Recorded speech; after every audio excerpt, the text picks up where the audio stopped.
நீங்கள் பார்த்துக் கொண்டிருப்பது உங்கள் விஜய்.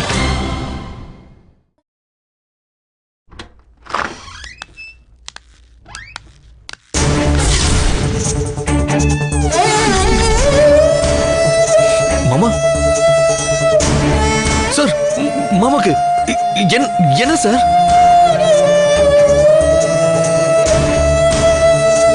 உங்க மாமாவுக்கு கொஞ்ச நாளாவே நெஞ்சு வலி இருந்துச்சு. நீங்கெல்லாம் ஊர்ல இருந்து கிளம்புறதுக்கு 4 நாளைக்கு முன்னாடி அந்த வலி ரொம்ப ஜாஸ்தி ஆயிடுச்சு. ஹார்ட்டுக்கு போற ரத்த குழாயில 4-5 இடத்துல அடைப்பு இருக்கு. பைபாஸ் சர்ஜரி பண்ணியே ஆகணும்னு டாக்டர் சொல்லிட்டாரு. 10 நாள்ல கல்யாணத்தை வச்சுட்டு அதை எப்படி பண்றதுன்னு அவருக்கு ஒரே குழப்பம். கல்யாணம் முடிஞ்சதும் பண்ணிக்கலான்னு இருந்தாரு. ஆனா பிரச்சனை கொஞ்சம் பெருசாயிடுச்சு. உடனடியா 2 பிளாக்கை கிளியர் பண்ணி ஆகணுங்கிறது சிச்சுவேஷன். மேஜர் ஆபரேஷனுக்கு முன்னாடி சின்னதா இந்த ட்ரீட்மெண்ட்டை பண்ணியே ஆகணும்னு டாக்டர் சொல்லிட்டாரு. ஆனா ஆபரேஷன் முடிஞ்சு 2 மணி நேரத்துல கண்ணு முழிக்க வேண்டியவர் முழிக்கல. எங்களுக்கு என்ன செய்யறதுன்னே தெரியல. ஆபரேஷனுக்கு முன்னாடி ஆபரேஷன்ல ஏதாவது காம்ப்ளிகேஷன் வந்தா உங்ககிட்ட மட்டும்தான் சொல்ல சொன்னாரு. இது ஏன் சார் முன்னாடி அவர் சொல்ல? உங்ககிட்ட சொல்லியிருந்தா இந்த கல்யாணம் நின்று இருக்கும். அதை அவர் விரும்பல. என்ன பிரச்சனை வந்தாலும் இந்த கல்யாணம் நிற்க கூடாதுங்கிறது தான் அவரோட ஒரே எண்ணம். சொல்றேன்னு தப்பா எடுத்துக்காதீங்க. அவருக்கு ஏதாவது ஒன்று ஆச்சுன்னா கூட சார். ஆமாங்க, அவருக்கே ஏதாவது ஒன்று ஆனா கூட கல்யாணம் முடிகிற வரைக்கும் வெளியில சொல்லக்கூடாதுன்னு தான் அவர் என்கிட்ட சொல்லிட்டு போனாரு. நேத்து வரையிலையும் நான் சமாளிச்சேன். இன்னைக்கு காலையிலையும் கண் முழிக்கலன்ன உடனே தான் எனக்கு ரொம்ப பயமாயிடுச்சு. உங்ககிட்ட சொல்லிடணும்னு நினைச்சேன். அதான் உங்களை கூட்டிட்டு வந்தேன். அப்புறம் அவருக்கு ஏதாவது ஒன்று ஆச்சுன்னா இந்த லெட்டரை உங்ககிட்ட கொடுக்க சொன்னாரு.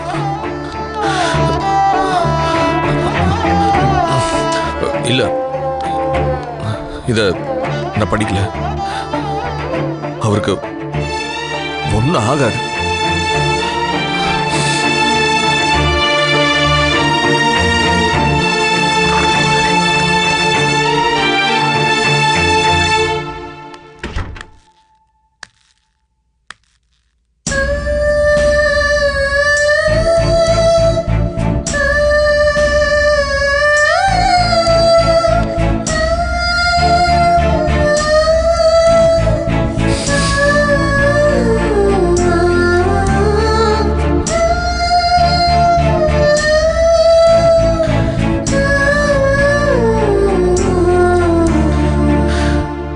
என்ன மாமா இதெல்லாம்? அங்க வீட கூட்டத்துல வம்பி வழிஞ்சிட்டு இருக்கு. எல்லாரும் உங்களுக்காக காத்துட்டு இருக்காங்க மாமா. நீங்க இங்க வந்து என்ன பண்ணிட்டு இருக்கிறீங்க? நீங்க எல்லாமே எப்படி மாமா இந்த கல்யாணம் நடக்கும்? உங்க ஆசீர்வாதம் இல்லைன்னா எங்க கல்யாணம் எப்படி சந்தோஷமா நடக்கும்? உங்க அன்பு சிரிப்பும் இல்லாம நான் எப்படி மாமா என் வாழ்க்கைய ஆரம்பிப்பேன்? ஒன்னும் ஆகாது மாமா, உங்களுக்கு ஒன்னும் ஆகாது. நீங்க வர வரைக்கும் நாங்க காத்துட்டு இருப்போம். நீங்க ஆசீர்வாதம் பண்ணாம, நீங்க அர்ச்சதை தூவாம இங்க கல்யாணம் நடக்காது மாமா. நான் வெயிட் பண்றேன். வாங்க மாமா, ப்ளீஸ் வாங்க மாமா.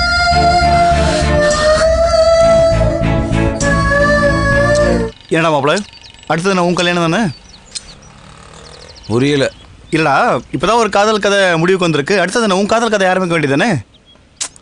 டேய், நீ வேற. இந்த கல்யாணமே அப்போ அப்படின்னு இழுத்துட்டு இருக்கு. நம்ம ஒரு பக்கம் கல்யாண வேலையை பார்த்துட்டு இருக்கேன். அந்த மெட்ராஸ் கல்யாணம் ஆண்டா அவளுக்கு சரவணனுக்கு தான் கல்யாணம்ன்ற மாதிரியே ரெடி ஆகிட்டு இருக்காடா. வேற எவனாவது இருந்திருந்தோம் சட்டையை பிடிச்சி தூக்கியிருக்கலாம். பொம்பளை பிள்ளை எவ்வளோ இருக்கா? நம்ம ஏதாவது பண்ண போய் அதனால பிரச்சனை ஆயிடக்கூடாதுல்லடா. உங்களுக்கு என்னோட ஒரு சின்ன கிஃப்ட். என்னடா மாப்பிள்ள, மீனாட்சி கல்யாணத்தில் இவ்வளோ பிரச்சனையா இருக்கு? அதாண்டா மாப்பிள்ள, எனக்கும் புரியல. நாளைக்கு கல்யாணம்டா, பொண்ணு அழைப்புகளை ஏற்பாடு நடந்துட்டு இருக்கு. ஊருக்கு போன எங்கள் அப்பாட்டு இருந்து வேற ஒரு பதிலையும் காண. ஒன்றுமே புரியலடா மாப்பிள்ள. எதுக்கடா மாப்பிள்ள வருத்தப்படுற?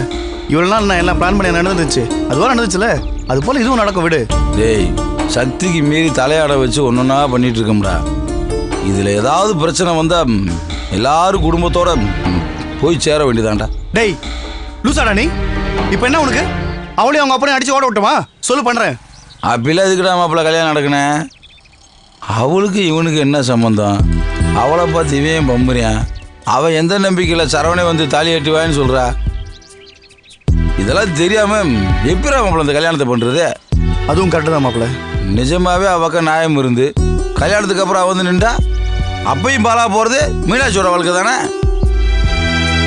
இப்போ ஒருவேளை சரவணி இதில் தோத்துட்டா அவகிட்ட இருந்து அவன் தப்பிக்க முடியலண்டா. என்ன பண்ணலான்னு நீயே சொல்லுப்பா, பண்ணுவோம். மாப்பிள்ள எந்த காரணத்தை கொண்டு இந்த கல்யாணத்தை நிறுத்த முடியாது. இந்த கல்யாணம் நடந்தே தீரணும். சரி, சரவணை வந்து சேரல என்றாலும் இந்த கல்யாணம் நடந்தே தீரணும். டேய் அது எப்பறம் முடியும்? முடியணும் மாப்பிள்ள. நீ என்ன சொல்றன்னு புரியல. மாப்பிள்ள எனக்கு ஒரு உதவி பண்ணுவியா? மீனாட்சி கல்யாணம் நல்லபடியாக நடக்கும்னா நான் எந்த உதவியாக இருந்தாலும் செய்யறதுக்கு தயாராக இருக்கேன். ஏற்கனவே மீனாட்சி மனம் போக இருந்தப்ப நீ தான் உள்ளே ஊந்து அதை காப்பாற்றின. அதுக்கு பதிலுக்கு நாங்கள் உனக்கு துறவுதான் பண்ணேன். ஆசையாக நிச்சயம் பண்ணவனுக்கு பொண்ணு தர முடியாதுன்னு சொன்னோம். மாப்பிள்ள நாளைக்கு ஒரு வேளை சரவணி அங்கே வந்து சேரலண்டா மீனாட்சி ஏற்றுக்குவியா? லூசாடா நீ? ஏன் இப்பெல்லாம் பேசுற? தப்புதான் மாப்பிள்ள, உங்ககிட்ட இப்படி கேட்குறது தப்பு தான். ஆனால் எனக்கு வேறு வழி தெரியலடா. என்ன மாப்பிள்ள, மீனாட்சி இந்த சந்தையில் விற்கிற பொருளா ஆளாளுக்கு எடுத்துக்குன்னு சொல்கிறீங்க? அவளுக்குன்னு ஒரு மனசு இருக்குடா மாப்பிள்ள.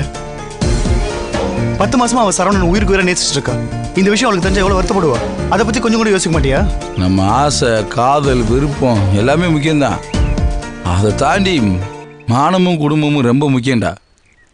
இந்த நிமிஷம் வரைக்கும் அவளும் சரவணனும் சேர்றதுக்கு தேவையான எல்லா விஷயத்தையும் நம்ம பண்ணியாச்சுடா. இதுக்கு மேலே இந்த கல்யாணம் நடக்காமல் போச்சுண்டா அவனுக்கு மீனாட்சியை கடவுள் எழுதி வைக்கலன்னாடா அர்த்தம். அதுக்கப்புறம் கிடைக்கிற நல்ல விஷயத்தை அவள் ஏற்றுக்கிட்டு அவள் வாழ்க்கையை சந்தோஷமாக அமைச்சே ஆகணும். உனக்கு விருப்பம் இல்லைண்டா சொல்லு, இனிமேல் இதை பற்றி நான் பேச மாட்டேன். அப்பெல்லாம் ஒன்றும் இல்லை மாப்பிள்ள, நான் சொல்கிறேன்ல இந்த கல்யாணம் நல்லபடியாக நடக்கும், கவலைப்படாத. நடக்கணும் தாண்டா நானும் உசுரை கையில் உடிச்சிட்டு அலைஞ்சிட்ருக்கேன். ஒரு வேலையில் நடக்கலாண்டா எனக்கு ஒன்றை தவிர வேறு வழி இல்லைடா. இந்த பாரு மாப்பிள்ள, உனக்கும் தெரியும் எனக்கும் தெரியும் மீனாட்சிக்கு சரவணன் கூட கல்யாணம் நடந்தாதான் அவள் சந்தோஷமாக இருப்பான்னு. அதுதான் கரெக்டும் கூட. ஒருவேளை அப்படி நடக்காம அவளுக்கு வேற யாருக்குன்னா கல்யாணம் நடந்துச்சுன்னா அது கல்யாணமாக இருக்காது மாப்பிள்ள, வெறும் காம்ப்ரமைஸ் தான். இப்போவும் சொல்கிறேன், மீனாட்சிக்கு சரவணன் கூட கல்யாணம் நடக்க என்னென்ன முயற்சி பண்ண முடியுமோ எல்லா விதத்துலையும் நம்ம முயற்சி பண்ணி பார்ப்போம். அதையும் தாண்டி ஒருவேளை நீ சொன்ன மாதிரி கடவுளோட விருப்பம் வேறு மாதிரி இருந்துச்சுன்னா அப்படியே நடக்கட்டும். இதை நான் மீனாட்சி மேலே வச்சிருக்க ஆசையில் சொல்லலை, உன் மேலே வச்சிருக்க பாசத்தில் சொல்கிறேன். உனக்காக நான் எதையும் செய்ய வேண்டாம் மாப்பிள்ள.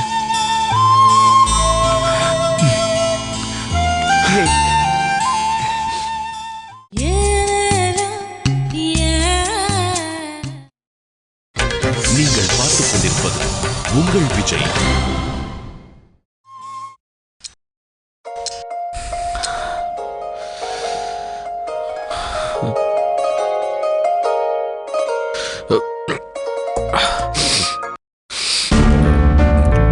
ஹலோ, சொல்லு மீனாட்சி. எங்கடா இருக்க? இங்க திருநெல்வேலி வரைக்கும் வந்திருக்கேன். திருநெல்வேலி வரைக்கும் போயிருக்கியா? சொல்லவே இல்ல. இல்ல, இங்க பார்லர்ல இருக்கேன். முகம் பூரா க்ரீம் பூசி வச்சுட்டாங்களோ? ஆமா. பார்த்து பத்திரமா வந்து சேருடா. மறுநாள் கல்யாணத்தை வச்சுக்கிட்டு இப்படி யாராவது சுத்திட்டு இருப்பாங்களா? சீக்கிரம் வந்து சேரு. நீ என்னடானா திருநெல்வேலி போய் உட்காந்துட்டு இருக்க. எங்க அப்பா என்னடானா எஸ்டேட்ல போய் உட்காந்துக்கிட்டு போன் மட்டும் பண்ணிட்டு இருக்காரு. கிளம்பி வர காணோம். டென்ஷனா இருக்கு எனக்கு. வந்துரு மீனாட்சி. சரி.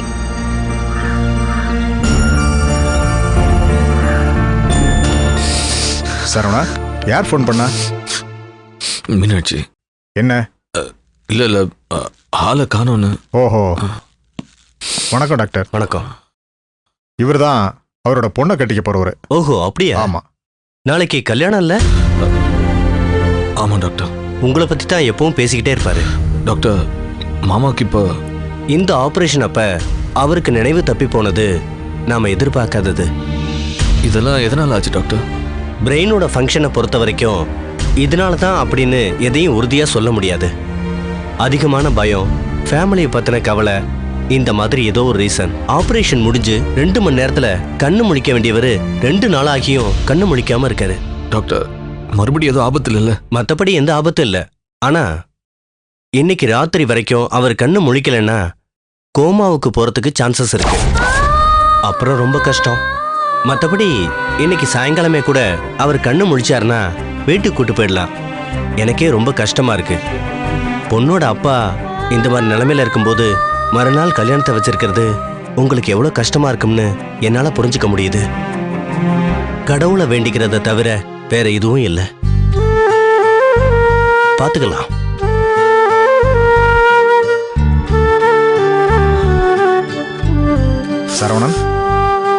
சரவணன், நீங்க கிளம்புங்க. மாமா இப்படி விட்டுட்டு நான் மட்டும் எப்படிங்க போக முடியும்? இதை பாருங்க, நீங்க எதையும் யோசிக்காதீங்க. முதல்ல கிளம்பி போய் கல்யாண வேலை பாருங்க. நான் உங்களுக்கு அப்பப்போ ஃபோன் பண்ணி மாமாக்கு எப்படி இருக்குன்னு சொல்றேன். சார், ஒருவேளை அவர் கண்ணு முடிக்கலன்னா? எது எப்படி நடந்தாலும் இந்த கல்யாணம் நடந்தே ஆகணும். அதான் அவரோட ஆசை. அவருக்கு நீங்க ஏதாவது செய்யணும்னு தோணுச்சுன்னா முதல்ல இந்த கல்யாணத்தை நீங்க போய் பண்ணுங்க. பொண்ணோட அப்பா வராம கல்யாணம் நடந்துடும் நினைக்கிறீங்களா? பொண்ணு அழைப்பு, மாப்பிள்ளை அழைப்பு, இது எல்லாத்தையும் முடிங்க. அவர் கண்ணு முடிச்சிட்டா அவரோட நான் கிளம்பி வரேன்.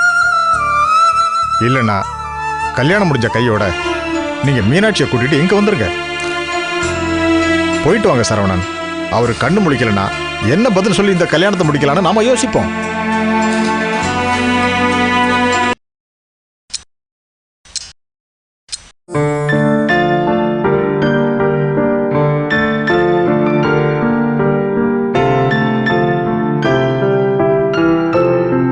எங்க போன? சொன்னல. ஏன் இன்னொரு தடவை சொல்ல மாட்டியா? அதான் பார்லர் போயிருந்தேன். பார்லர் போன மூஞ்சியா இது? இல்ல, போயிட்டு அப்புறம் பைக்ல வந்தேன். லூசாடா நீ? பார்லர் போனேங்கிற, அப்புறம் பைக்ல வந்தேங்கிற. எந்த பார்லர் போயிருந்த? இப்ப எதுக்கு துரி துரி கேள்வி கேக்குற? எங்க போனேன்னு கேட்டா உனக்கு என்ன கோவம் வருது? சும்மா எப்ப பாரு சந்தேகப்பட்டே இருந்தா கோவம் வராம என்ன செய்யும்? கிட்ட வா. என்ன? வாடா.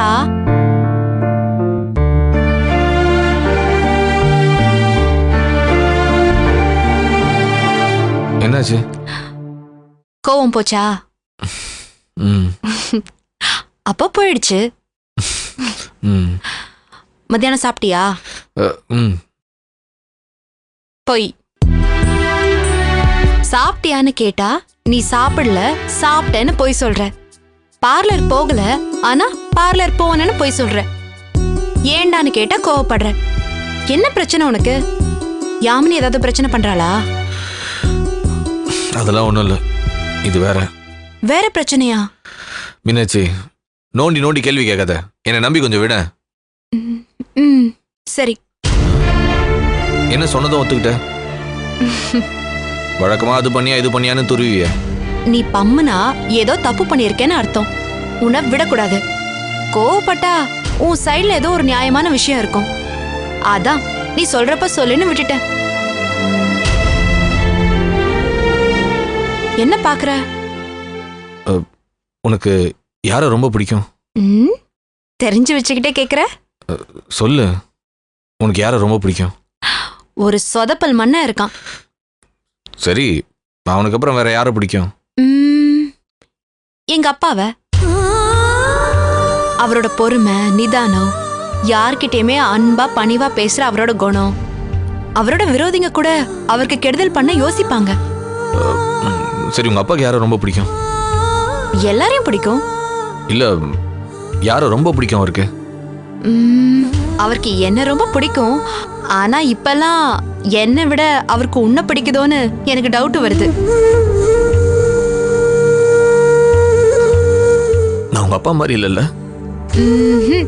நீ அவருக்கு கிட்டையே கிடையாது. ஏன் அப்படி சொல்ற? உண்மை, அதான் சொல்றேன். அவர் வேற, நீ வேற. அவரை மாதிரி இருக்க நான் என்ன பண்ணணும்? நீ எதுக்கு அவர் மாதிரி இருக்கணும்? அவர் மாதிரி இருக்கதா அவர் இருக்காரே. என்னடா என்னமோ பொடி வச்சு பேசுற? அப்படி இல்ல, நாளைக்கு கல்யாணம் ஆயிட்டு சென்னைக்கு வந்துட்டீங்கன்னா உங்க அப்பாவை மிஸ் பண்ணுவல? அதனால நீ எங்க அப்பா மாதிரி என்ன பாத்துப்பேங்கிறியா? ம் அவரை மாதிரி பாத்துக்க உன்னால முடியுமா? அவர் அளவுக்கு முடியுமான்னு தெரியல, ஆனா முயற்சி பண்றேன். போய் வேலையை பாரு. இந்த உலகத்துல எங்க அப்பா இடத்த நிரப்புறதுக்கு அவரை தவிர வேற யாராலையும் முடியாது. மீனாட்சி, உன்னை நல்லா பாத்துப்பா மீனாட்சி. உனக்கு என்ன ஆச்சு இன்னைக்கு? இன்னைக்கு கச்சா முச்சான்னு வளர்ற. நான் உன்னை நல்லபடியா பாத்துப்பா மீனாட்சி. ஹலோ, இனிமே நீங்க தான் பாஸ் என்ன பாத்துக்கிட்டாகணும். உங்க அப்பா உன்னை எப்படிலாம் பாத்துக்கிட்டாரோ அப்படிலாம் நானும் உன்னை பாத்துப்பேன் மீனாட்சி. சரி, ஒத்துக்கிறேன். இப்ப நீ எதுக்கு கண் கலங்குற? உன்னை புரிஞ்சிக்கவே முடியல. சரவணா, இதுக்கப்புறம் என்னோட எதிர்காலமே உன்னை நம்பிதாண்டா இருக்கு. உன்னை நம்பாம நான் வேற யாரை நம்ப போறேன்? நீ முதல்ல வீட்டுக்கு போய் கொஞ்ச நேரம் படுத்து தூங்கு. உன் முகமே ஓன் இருக்கு. தூங்கி எந்திரிச்சு மாப்பிள்ளை அழைப்புக்கு ரெடி ஆகு. நாம மண்டபத்துல சந்திக்கலாம். போடா, போய் கிளம்பு.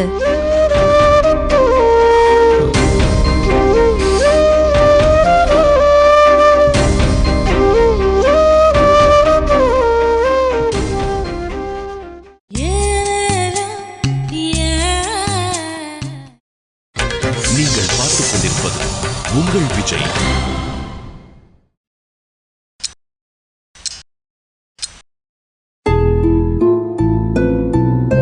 என்னடா கல்யாண மாப்பிள்ள இப்படி உட்காந்துட்டு இருக்க? எப்படி உட்காந்துருக்கேன்? கிளம்பலையா? எங்க கிளம்பணும்? என்னடா வடிவேலு மாதிரி நான் எதை சொன்னாலும் அதுக்கு ஒரு எதிர்கேள்வி கேட்டுட்டு இருக்கேன். உன்னை பார்லருக்கு போய் ஃபேஷியல் பண்ண சொன்னல, அட்லீஸ்ட் கல்யாணத்துக்கு ஆச்சும் இந்த தாடியை ஃபுல்லா எடுக்கலாம்ல? எடுக்கலாம். டேய், என்னடா என்ன ஆச்சு?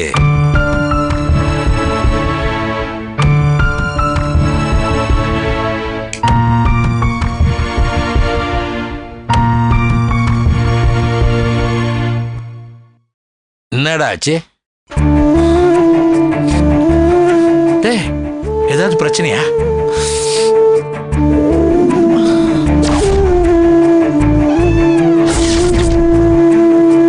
மாமா, அவருக்கு நினைவு தப்பி போனது நாம எதிர்பார்க்காதது. இன்னைக்கு ராத்திரி வரைக்கும் அவர் கண்ணு முழிக்கலன்னா கோமாவுக்கு போறதுக்கு சான்சஸ் இருக்கு. ஐயோ, ஆமாம்பா. ஏன்னா இத தமிழ்கிட்டயோ அவங்க வீட்டுல இருக்கவங்ககிட்டயோ சொல்லாம உங்ககிட்ட மட்டும் சொல்லியிருக்காங்க. டேய், என்னடா? அவருக்கு ஏதாச்சும் ஒன்று ஆனா கூட விஷயத்தை கடைசி வரைக்கும் வீட்டில் இருக்கிறவங்களுக்கு சொல்லாம மீனாட்சி கல்யாணத்தை முடிச்சுட்டு தான் வரணும்னு சொல்லியிருக்கிறாருப்பா. அந்த பொறுப்பு அவர் ஏன் தலைமையில தான் சுமத்திருக்காரு. சரிடா, அதுக்காக அவங்க வீட்டுல தெரியாம மறைக்கிறது தப்பு இல்லையா? ஒருவேளை அவளுக்கு ஏதாவது நடந்தா முன்னாடியே சொல்லியிருந்தா நாங்க ஒரு தடவை அவரை பார்த்துருக்கலாமேன்னு கேட்க மாட்டாங்களா? எனக்கு தெரியலப்பா. மீனாட்சி அவங்க அப்பா கண்ணு திறக்காம ஹாஸ்பிட்டல்ல கிடக்குறாரு. அவருடைய ஒரே நம்பிக்கை அவங்க வீட்டுக்கு இது எதுவும் தெரியாம இந்த கல்யாணத்தை நான் நடத்தணும். நான் அதை பாக்குறதா இல்ல உண்மையை சொல்லி இந்த கல்யாணத்தை நிறுத்ததா? டாக்டர் என்னடா சொன்னாரு? அவர் கண்ணு முழிச்சிட்டா உடனே கூட நம்ம வீட்டுக்கு கூட்டு போலான்னு சொல்றாரு. இன்னைக்கு சாயங்காலம் வரைக்கும் டைம் இருக்குல்ல, இப்போதைக்கு நீ எதுவும் யோசிக்காத. கடவுளை வேண்டிக்கோ, அவருக்கு ஒன்றும் ஆகக்கூடாதுன்னு. அவர் இல்லாம இந்த கல்யாணத்தை நடத்துறத என்னால யோசிச்சு கூட பார்க்க முடியல. எனக்கு நம்பிக்கை இருக்குடா, அவர் வருவாரு. அப்பா, ஒருவேளை அவர் வரலன்னா? அவர் வருவாருடா. அப்பா, நீ எதுவும் இல்லை காட்டிக்காத. என்னடா இது, ரொம்ப நாளைக்கு கழிச்சு எனக்கு கிடைச்ச ஒரு நல்ல ஃப்ரெண்டு, அவருக்கு உடம்பு சரியில்லையேன்னு சொல்லி வாய் விட்டு கூட அழ முடியலையேடா. இப்ப என்ன செய்யறது? இதுல நம்முடைய விருப்பம் எதுவும் இல்லடா, அவருடைய விருப்பத்தை தான் நம்ம நிறைவேற்றி ஆகணும். என்னதான் நடந்தாலும் இந்த கல்யாணத்தை நம்ம நடத்தியே ஆகணும்டா. கடவுளே, அவர் இல்லாம என்ன இந்த கல்யாணத்தை நடத்த வச்சிடாதப்பா.